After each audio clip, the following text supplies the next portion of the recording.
Raymond had always hated bare walls, so when he moved into his countryside villa, he decided to commission a mural, something grand and timeless. He hired a well-known wall artist named Elliot, known for surreal, hauntingly detailed work.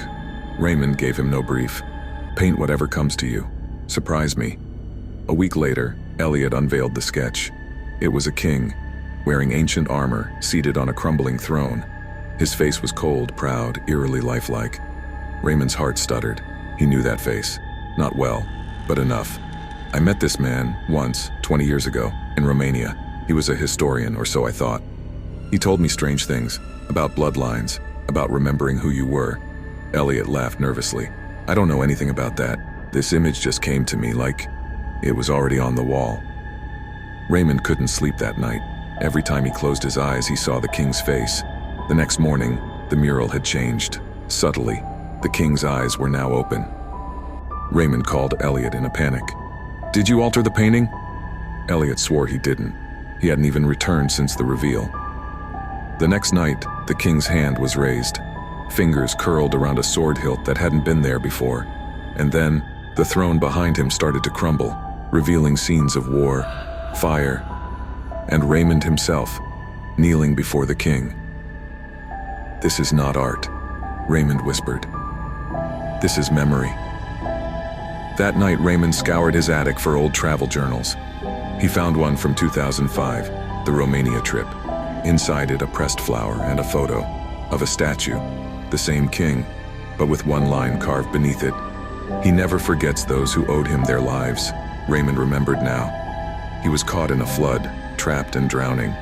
That man, this king, pulled him from the river. Desperate for answers, Raymond dug through old contacts, travel notes, even embassy archives. After hours of digging, he found it.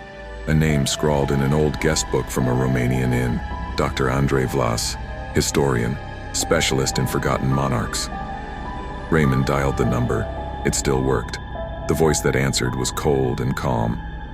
You remember me? Raymond's mouth went dry. You're the man from the river, the one in the mural. A pause. That was not a river, Raymond. That was the border between your life and mine. You crossed over, and I let you return. Raymond backed away from the mural. The king's hand was now resting fully on the painted sword. What do you want from me? The voice on the phone replied. To complete the gate. Raymond dropped the phone. Suddenly, a low rumble shook the house. Cracks split across the mural. The king's painted eyes were now glowing faintly red. Raymond turned to run, but his hallway was gone. The doors were closed. All the walls were covered in murals, all showing Raymond in different poses, screaming, kneeling, aging, like he'd been painted 100 times. Then he noticed something in the corner of the room.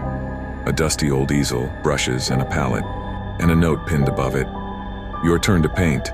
Every kingdom needs an artist. Raymond turned back. The king was gone from the mural, but footsteps echoed behind him. Slow, armored, and impossibly close.